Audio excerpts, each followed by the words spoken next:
Dear friends, welcome to Bond with RK Chemistry YouTube channel. In this video, I am going to explain the first colligative property, that is lowering of vapor pressure. Before going to the lowering of vapor pressure, we have to know the concept of vapor pressure. When you take a liquid in a closed container, there is a conversion of liquid into gas, that is called as evaporation. At the same time, there is a conversion of gas into liquid, that is called as condensation. After some time, the rate of evaporation, the rate of evaporation will be equal to rate of condensation. This condition is called as equilibrium condition.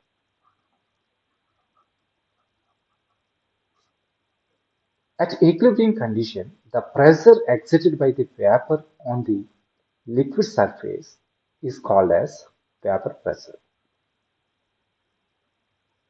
So we can define vapor pressure. This is the pressure exerted by the gas in equilibrium with its condensed phase, that is solid or liquid, in a closed container at a given temperature.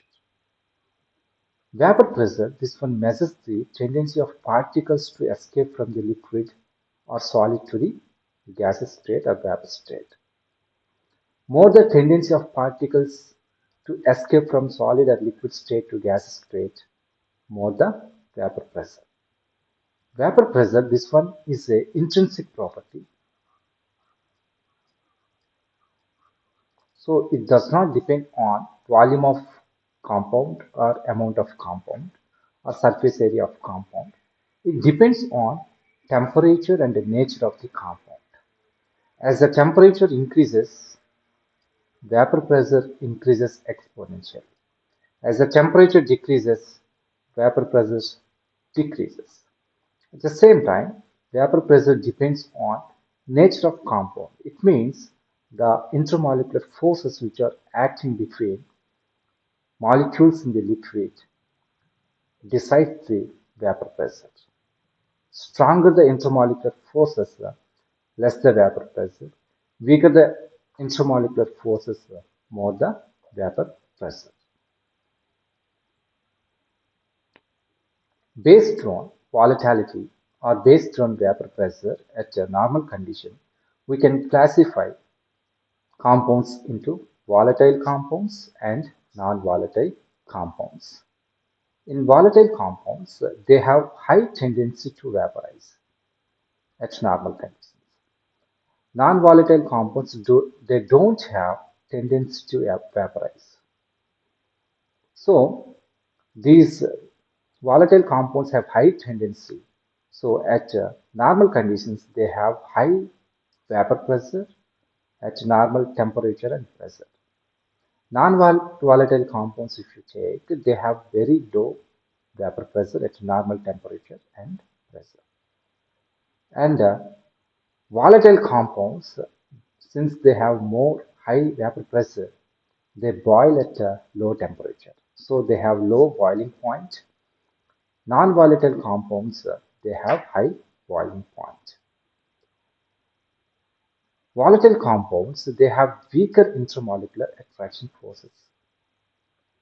Since the intermolecular forces are weaker, at low temperature, they convert into vapor. If you take non-volatile compounds, they have stronger intermolecular attraction forces. That's why you cannot find vapor at normal temperature. Generally, volatile compounds are highly flammable.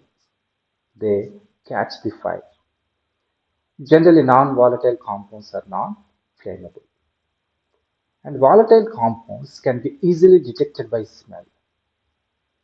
And non-volatile compounds cannot be easily detected by smell.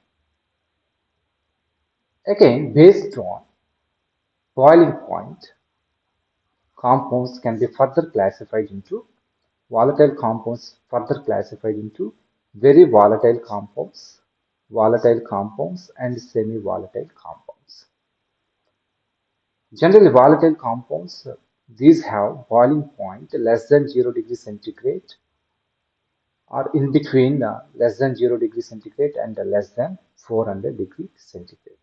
If the compounds have less than 400 degrees centigrade boiling point, those compounds can be called as volatile. Very volatile compounds, they have less than 50 degrees centigrade. Suppose if you take ether or if you take propane, ethane, these compounds have boiling point less than 50 degrees centigrade. These are very volatile. If the boiling point is in between 50 to 250 degrees centigrade, these compounds are called as volatile. Suppose if you take alcohol, ethyl alcohol, this one is a volatile compound. Semi-volatile compounds, the boiling point is in between 250 to 400 degrees centigrade. Suppose if you take phenol, phenol is a semi-volatile compound. In non-volatile compound, the boiling point is above 400 degrees centigrade. If you take sodium chloride, it's a non-volatile compound. If you take glucose, it's a non-volatile compound. If you take urea, these compounds are non-volatile compounds since the boiling point is above 400 degree centigrade. So let's take a lowering of vapor pressure. Suppose if you take pure solvent, you can find this one is a liquid state, this one is liquid state, this one gaseous state. Suppose if you take a pure solvent in a closed container. In pure solvent, on the surface of liquid, you have only solvent molecules. You have only solvent molecules, and there is evaporation of solvent molecules into the gaseous state. But if you add some solute which is non-volatile in nature, some of the volatile solvent molecules will be replaced by non-volatile. This one is non-volatile, this one is volatile, this one is non-volatile, and volatile and non-volatile. So if you add non-volatile solute to the volatile solvent, some of the volatile molecules will be replaced by the non-volatile solute molecules. We know that evaporation is a surface phenomenon.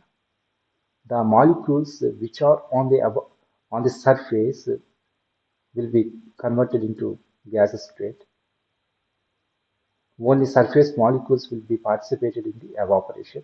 The bulk molecules will not participate in the evaporation.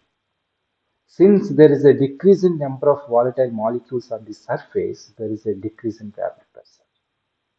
This one is called as lowering of vapor pressure. It means the vapor pressure of solution after addition of non-volatile solute to the solvent, there is a decrease in vapor pressure when compared with vapor pressure of solvent.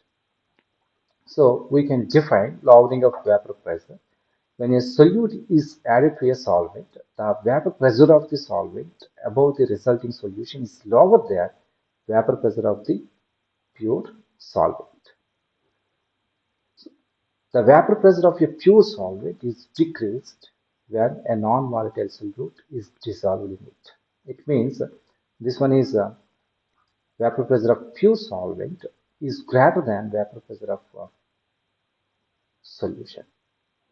So lowering of vapor pressure, it is the difference in vapor pressure of pure solvent vapor pressure and solution vapor pressure. So lowering of vapor pressure delta P is equal to PA naught minus PS. Let's take a solution. Solution has solvent A and solute B. Hereafter, solvent is indicated with A and solute is indicated with B. Here, PA naught indicates vapor pressure of the pure solvent. Okay, PS indicates vapor pressure of the solution. In next video, I will explain Raoult's law. Thank you.